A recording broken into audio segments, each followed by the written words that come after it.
বাংলাদেশ সেনাবাহিনীর ৫৭ জন অফিসারকে এদিন হত্যার পেছনে যে ভারতের গোয়েন্দা সংস্থা রয়ের হাত ছিল তা এখন অনেকটাই পরিষ্কার হয়ে গেছে। মূলত কুড়িগ্রামের বড়াবাড়ি সীমান্তে বাংলাদেশ বিডিআরের কাছে ভারতীয় বাহিনীর শোচনীয় পরাজয়ের প্রতিশোধ নিতে ও বাংলাদেশ সেনাবাহিনীকে দুর্বল করতে গোপন মিশনে নামে ভারতের গোয়েন্দা সংস্থা র।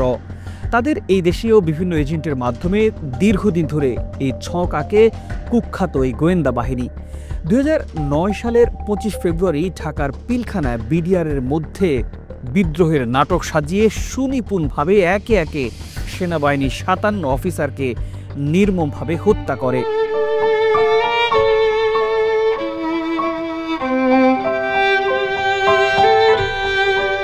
বাংলাদেশের সাবেক প্রেসিডেন্ট জিয়াউর রহমান হত্যার পেছনেও রয়ের হাত থাকার তথ্য প্রমাণ পাওয়া যায়। মূলত বাংলাদেশি জাতীয়তাবাদী শক্তিকে হটিয়ে একটি বন্ধুভাবাপন্ন শক্তিকে ক্ষমতায় আনার পরিকল্পনা গ্রহণ করে ভারত। জিয়া হত্যার মাত্র ১২ দিন আগে শেখ হাসিনা ভারত থেকে বাংলাদেশে ফিরে আসে।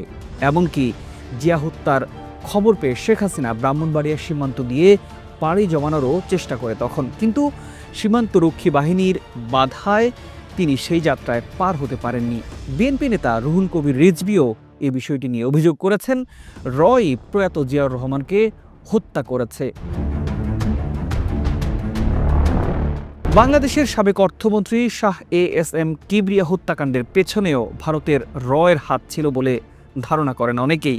এমনকি সিলেটের ইলিয়াস আলীর গুমের পেছনেও কলকাঠি নেড়েছিল এই গোয়েন্দা সংস্থা র।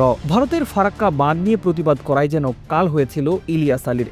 শাহজালাল বিমানবন্দর থেকে ওয়াক্কাস নামের পাকিস্তানি পাসপোর্টধারী এক ব্যক্তিকে ভারতে ধরে নিয়ে যায় রয়ের এজেন্টরা।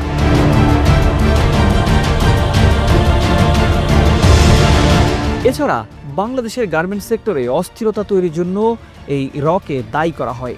রয়ের সবশেষ আইটেম হলো ইসকন। ধর্মীয় অনুভূতিকে কাজে লাগিয়ে বাংলাদেশের অভ্যন্তরীণ পরিস্থিতি অস্থির করতেই ইসকনকে কাজে লাগায় আগ্রাসী ভারত।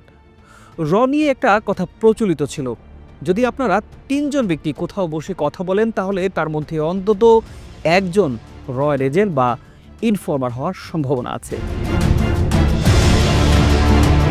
বিগত সরকার পতনের পর অনেকেই হয়তো ভাবছেন বাংলাদেশে বুঝি এবার র মুক্ত হলো, কিন্তু বাস্তবতা হলো পতিত আওয়ামী লীগ সরকারকে আবারও ক্ষমতায় ফিরিয়ে আনতে আগের চেয়েও অনেক বেশি আগ্রাসী ভূমিকায় নামতে পারে কুখ্যাত ভারতীয় এই গোয়েন্দা সংস্থা র।